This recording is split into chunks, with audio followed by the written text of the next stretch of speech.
අයිබෝන් ඉතින් හැමෝටම සුබ දවසක්. මේ වීඩියෝ එකේදී මම පෙන්නන්නම් අද අපි කතා කරන්න යන ටියුටෝරියල් එක මොන වගේ එකක්ද කියන එක. ඉතින් ඕගොල්ලන්ට ඉන්ටර්ෆේස් එක දැක්කම හිතා ගන්න පුළුවන් අද අපි මොකක් ගැනද කතා කරන්න කියන එක. මෙන්න මේ විදිහට අපි කොහොමද අපේ රියල් ෆුටේජ් එකකට අපිට අවශ්‍ය කරන ඇනිමේෂන් එකක් ට්‍රැක් කරලා හදාගන්න කියන එක තමයි අද මම මේ ටියුටෝරියල් එකේ කතා කරන්න යන්නේ. ඉතින් මේ ගොඩක් වැදගත් වෙනවා ඉස්සරහට ඕගොල්ලන්ට මොන හරි කමර්ෂල් එකක් එහෙම නැත්නම් ෆිල්ම් එකක ඩ්‍රාමා එකක ඕනම දෙයක් මේ විදිහට මේ මෙතඩ් එක පාවිච්චි කරලා ඕගොල්ලන්ට රියල් ෆුටේජ් එකේ තියෙන දෙයක් මැනිපුලේට් කරලා පෙන්වන්න පුළුවන්. ඒ කියන්නේ අපිට රීප්ලේස් කරලා හදාගන්න පුළුවන්. ඉතින් මම මෙතන ටෙක්ස්ට් එකක් හදලා තියෙනවා වෙල්කම් ටු කොලම්බෝ කියන එක. මම මේක ඇත්තටම ඕෆ් කරලා බැලුවොත් ඔයගලන්ට පේරෙයි අර පිටිපස්සේ තියෙන වෙන ටෙක්ස්ට් එකක්. ඉතින් මෙන්න මේ විදිහට තමයි මේ දේවල් හදන්නේ. හරි. මුලින්ම ඔයගොල්ලෝ කරන්න ඕනේ ඔයගොල්ලන්ගේ ෆුටේජ් එක ඩවුන්ලෝඩ් කරගත්ත එකක් හරි රෙකෝඩ් කරපු එකක් හරි ගෙනල්ලා නිව් කම්පෝසිෂන් එකක් හදාගන්න එක. රයිට්. මේක තමයි මගේ ෆුටේජ් එක. එතකොට මෙන්න මේ විදිහට තමයි තියෙන්නේ. හරි. ඊට පස්සේ අපි මේක ට්‍රැක් කරගන්න ඕනේ. ඉතින් මම මෙතනදී ඉෆෙක්ට්ස් වලට ගිහිල්ලා කැමරා ට්‍රැකර් කියන්නේ මේ තියෙන මෙන්න මේකේ තියෙනවා ප්‍රොස්පෙක්ටිව් කියන එකේ 3D කැමරා ට්‍රැකර් කියන එක. මෙන්න මේක ගෙනල්ලා මේ ෆුටේජ් එකට ඩ්‍රැග් කරලා දාන්න ඕනේ. ඉතින් පොඩි වෙලාවක් යනවා අපේ කැමරා ට්‍රැකින් එක මෙයා ඩේටා ටික ඔක්කොම ස්කෑන් කරලා හරියටම කැමරා පොයින්ට්ස් ටික දාගන්නවා ට්‍රැකින් පොයින්ට්ස් ටික. ඉතින් මෙතන ඕගොල්ලන්ට බලා ගන්න පුළුවන් පර්සන්ටේජ් එකක් පෙන්නනවා මේක ප්‍රොසෙස් වෙන එක. ඉතින් මේකට ඔයාගේ මැෂින් එකේ පර්ෆෝමන්ස් බලපානවා ඇත්තටම. ඔයාලට තියෙන ටිකක් හොඳ මැෂින් එකක් නම් මේක ඉක්මනට වෙනවා. සමහර වෙලාවට ෆුටේජ් එකේ දිග ප්‍රමාණය අනුව කියන්නේ ටයිම් ඩියුරේෂන් එක අනුවත් මේක වෙනස් වෙනවා. හරි අපි මේක ඉවර වෙනකම් බලමු. හරි මෙන්න මේ වගේ කැමරා සෝල්විං කියලා අයිකන් එකක් මේ ටෙක්ස්ට් එකක් වැටලා ඔයගොල්ලන්ට පෙන්නයි මෙන්න මේ වගේ පොයින්ට්ස්. ඉතින් ඔයා මේකක් ගාවට මවුස් එක ගෙනියනකොට ඔයාලට මෙන්න මේ වගේ අයිකන් එකක් වෙනවා ලොකු. ඉතින් ඔයාලට දැන් මේක මෙන්න මේ අතට තමයි අපිට මේකේ පොයින්ට්ස් ඕන වෙන්නේ. රයිට් මම දැන් මේ විදිහට මෙන්න මේ වගේ සිලෙක්ට් කරගෙන මෙන්න මේ විදිහට මගේ කැමරා පොයින්ට්ස් ටික කියන්නේ ට්‍රැකින් පොයින්ට්ස් ටික සිලෙක්ට් කරලා මම මේ කහ පාට එකක් උඩ රයිට් ක්ලික් කරලා මෙතන මම ක්‍රියේට් කරනවා solid and camera කියන එක. හරිද? එතකොට මෙන්න මේ වගේ solid එකක් ක්‍රියේට් වෙනවා මේ ට්‍රැකින් පොයින්ට්ස් ටිකට. දැන් ඔයා බැලුවොත් අපේ solid එක මෙන්න මේ විදිහට ට්‍රැක් වෙවි යනවා. හරි. දැන් අපිට මොකද්ද කරන්න තියෙන්නේ? දැන් අපි කරන්න ඕනේ අපිට රීප්ලේස් කරන්න අවශ්‍ය කරන solid එක හදාගන්න. ඉතින් මුලින්ම අපි කරන්න ඕනේ මේක හරියට කට් කරගන්න එක. දැන් අපි මෙතන T එක රොබලා opacity එක චුට්ටක් අඩු කරගන්නවා අපිට අපේ බෝඩ් එක පේන විදිහට. ඊට පස්සේ අපිට මේ බෝඩ් එක closely පේන තැනකට ගෙනහිල්ලා අපි මෙන්න මේකෙන් මාස්ක් එකක් දාගන්නවා. ඒ කියන්නේ අපිට මේ solid එක ක්ලික් කරලා අපිට pen tool එක පාවිච්චි කරලා අපිට පුළුවන් අපේ මාස්ක් එක හදාගන්න. ඒ කියන්නේ මම මේක තමයි කට් කරන්නේ. අපේ solid එක තමයි මෙන්න මේ විදිහට මේ shape එකේ හැඩයට කට් කරන්නේ. හරි දැන් අපි මෙන්න මේ විදිහට දාගමු. මම මේක ටක් ගාලා කරනවා. ඕගොල්ලන්ට මේක ටියුටෝරියල් එකට නිසා ඕගොල්ලෝ හරියට පිළිවෙලට ඕගොල්ලෝගේ වැඩේදී මේක හරියට කරගන්න. හරි ඔන්න ඔය විදිහට දැන් හදලා තියෙන්නේ. දැන් අපි ගිහිල්ලා අපේ opacity එක වැඩි කරොත් මෙන්න මේ විදිහට අපේ solid එක කට් වෙලා තියෙනවා. හරි. දැන් අපිට පුළුවන් බලන්න zoom out කරලා අපේ solid එක මේ board එකත් එක්කම මෙන්න මේ විදිහට combine වෙලා තියෙනවා කියන එක. හරි දැන් අපි අවශ්‍ය කරන දේවල් ටික ගොඩක් ඉවර කරලා තියෙන්නේ. ඊළඟට අපිට මේක fine tune කරගන්න පුළුවන් අපිට කැමති දෙයකට. දැන් අපිට මේ solid එකේ color එක change කරගන්න ඕන board එකේ color එකට. මේකට අපිට පාවිච්චි කරන්න පුළුවන් tint කියන effect එක. මෙන්න මේ වගේ tint කියන effect එක පාවිච්චි කරලා අපිට මේ board එකට ඇඩ් දාලා දාන්න පුළුවන්. දැන් මට පස්සේ ඔයාලට පාවිච්චි කරන්න පුළුවන් මෙතන තියෙන මෙන්න මේ point එක පාවිච්චි කරලා මෙන්න මෙතනින් color එකක් select කරන්න පුළුවන්. හැබැයි මේ color එක පොඩ්ඩක් dark. දැන් මම කරන්නේ color එකට ගිහිල්ලා හෙට පේන මට්ටමින් මේ දෙකේ color එක පොඩ්ඩක් match කරගන්නවා මෙන්න මේ විදිහට.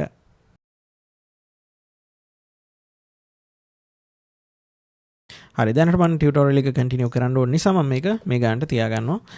ඔයගොල්ලන්ට පුළුවන් ඔයගොල්ලෝගේ කලර්ස් හරියටම බැලන්ස් කරලා හදාගන්න. හරි දැන් අපි මෙතන කොහොමද ටෙක්ස්ට් එකක් ගන්නෙ? රයිට් ටෙක්ස්ට් එකක් ගන්න අපිට කරන්න තියෙන්නේ ටෙක්ස්ට් එකට ගිහිල්ලා මෙන්න මෙතන තියලා අපිට මේකේ ටෙක්ස්ට් එකක් ටයිප් කරන්න පුළුවන්. මම මෙතන කොලම්බෝ කියලා ටයිප් කරනවා. හරි මේ විදිහට කොලම්බෝ කියන එක ටයිප් කළා මම මෙතනින් මට ඕන නම් මෙන්න මේ විදිහට මගේ සෙන්ටර් පොයින්ට් එක හදාගන්න පුළුවන්. රයිට් හරි ඔය විදිහට තියලා මම මේ ටෙක්ස්ට් එකේ color එකත් මෙතන fill color එක change කරගන්නවා හරියට මෙන්න මේ color එකටම. හරි. දැන් එතකොට ඔන්න ඔය විදිහට තියෙන්නේ font එකත් ටිකක් ලොකු කරලා මම මේකේ 3D කියන එක on කරනවා. right 3D කියන එක on කරලා මම මේක ගානට මෙන්න මෙතෙන්ට ගෙනත් තියාගන්නවා.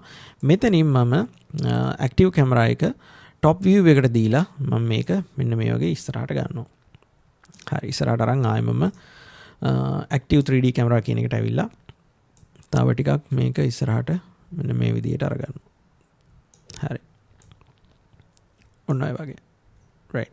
දැනට මම කොහොම තියලා දැන් කරන්නේ මම text එකේ position කියන එක අරගෙන මෙන්න මෙතන තියෙන icon එක press කරලා මේක drag කරලා මෙන්න මේ tracking solid කියන එකට දෙනවා.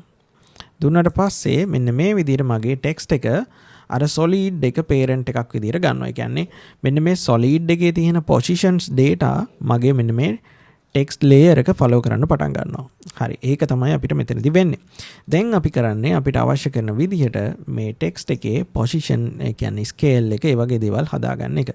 හරි. scale එක මම මෙන්න මේ විදිහට හදලා ඔය වගේ font size එකෙන් මම පොඩි කරලා අරගෙන චුට්ටක් ලොකු කරලා මේ වගේ හදා ගන්නවා. චුට්ටක් rotate කරන්න ඕන නම් ඒක කරලා මෙන්න මේ වගේ මට හදා ගන්න පුළුවන්. දැන් බලන්න මෙතන අපිට පේනවා අපේ වීඩියෝ එකේ මෙන්න මේ විදිහට Colombo කියන එක ඇවිල්ලා තියෙනවා. ඉතින් මට හිතෙනවා ඒක තව චුට්ටක් ඔන්න ඔය පැත්තට ඇලුනා. හොඳයි. right ඔන්න ඔය විදිහට. හරි. මේවා ඔයගොල්ලන්ට fine tune කරලා ගන්නට හදා ගන්න පුළුවන්. හරිද? මට ඕනේ ඔයගොල්ලන්ට concept එක මොන විදිහටද වෙන්නේ කියන එක පෙන්නන්න. දැන් ඔයගොල්ලන්ට ඕනේ නම් මේක duplicate කරලා ඔයගොල්ලන්ට තව duplicate එකක් අරගෙන මෙන්න මේ විදිහට තියාගන්න පුළුවන්. හරි. අරගෙන ඔයගොල්ලන්ට වෙන text එකක් මාරු කරන්න පුළුවන්. ඒ වගේ දේවල් තියෙනවා. හරි. මුලින් එකට අපි දාමු welcome කියන එක. welcome කියන එක දාලා ඊළඟට මේ text එකට අපි චුට්ටක් font size එක වෙනස් කරගමු. මෙන්න මේ වගේ තියාගන්න පුළුවන්. හරි. ඉතින් ඔයගොල්ලෝ මම කරපු example එකේ දකින්න ඇති මේකේ animations කීපයක් තියෙනවා. ඉතින් අපිට මේකට animation add කරගන්න එක මහ ලොකු දෙයක් නෙවෙයි. ඒක simple දෙයක්. අපි ඒක කරන විදිය බලමු. right මේ විදිහට අපි අවශ්‍ය කරන text layers හරි විදිහට හදාගෙන හරි ඔන්න ඔය වගේ තියාගමු. හරි දැන් අපි කරන්නේ text layer එකකට animation එකක් add කරන එක. ඒකට ඔයගොල්ලන්ට plugins පාවිච්චි කරන්න පුළුවන්, වෙන animation presets පාවිච්චි කරන්නත් පුළුවන්. මම මෙතනදී පාවිච්චි කරනවා මේ After Effects වල තියෙන default animations ටික. ඉතින් මෙතන effects panel එකේ ඔයගොල්ලන්ට බලා ගන්න පුළුවන්. මෙතන text කියන එක යටතේ ඔයගොල්ලන්ට blur කියලා එකක් තියෙනවා. blur එකේ blur and fade in කියන එක. ඉතින් මට අවශ්‍ය තැන කොතනද කියන එක කියන්නේ animation එක වෙන්න ඕන කොයි හරියද කියලා ඉඳලා මම මෙතනින් cursor එක තියලා මම මෙන්න මේකට ගිහිල්ලා මෙන්න මේක ඇඩ් කරනවා. එතකොට මෙතන ඉඳන් බලා ගන්න පුළුවන් මගේ ඇනිමේෂන් එක වැඩ කරන්න පටන් ගන්නවා. ඊට පස්සේ මේ හරියට එනකොට මම මගේ Colombo කියන එකෙත් ඇඩ් කරනවා ටෙක්ස්ට් ලේයර් එකට ඇනිමේෂන් එක. right ඔන්න ඔය විදියට. ඒක අර ග්ලිච් එකක් වගේ ඒක ගැලපෙන්නේ නැහැ. ගැලපෙන එකක් අපි බලමු. bullet train in කියන එක. right ඔය තියෙන්නේ. හරි අපි බලමු දැන් සම්පූර්ණ ඇනිමේෂන් එක කොයි විදිහට වැඩ කරන්නේ කියන එක. මෙන්න මේ වගේ තමයි ඕගොල්ලන්ට බලා ගන්න පුළුවන් වෙන්නේ. ඉතින් මේකෙන් ඕගොල්ලන්ට සෑහෙන ලොකු දේවල් කරගන්න පුළුවන්. කමර්ෂියල්ස් වගේ දේවල් වලට, සෝෂල් මීඩියා රීල්ස් වලට එන්ගේජ්මන්ට් එක වැඩි කරගන්න අවශ්‍ය කරන දේවල් වලට. ඉතින් කොළඹවට හරි ඔයා ඉන්න ටවුන් එකකට හරි ෆුටේජස් ටිකක් අරගෙන ඕගොල්ලන්ට මේවා රීප්ලේස් කරන්න පුළුවන්. වීඩියෝස්, කැරක්ටර්ස් මේ හැම දෙයක්ම ඉස්සරහට තමයි මේ වගේ විෂුවල් ඉෆෙක්ට්ස් වීඩියෝස් මම ඉස්සරහට ගේන්න බලාපොරොත්තු වෙනවා. ඔයගොල්ලෝ මේ ටියුටෝරියල් එකෙන් මොන හරි දෙයක් අලුතෙන් ඉගෙන ගත්තා නම් ඔයගොල්ලන්ට මේක වර්ත් කියලා දැනෙනවා නම් කමෙන්ට් එකක් දාන්න. තව ටියුටෝරියල්ස් මම මේ වගේ ක්‍රියේට් කරන්න බලාපොරොත්තු වෙනවා. එහෙනම් හැමෝටම සුබ දවසක්.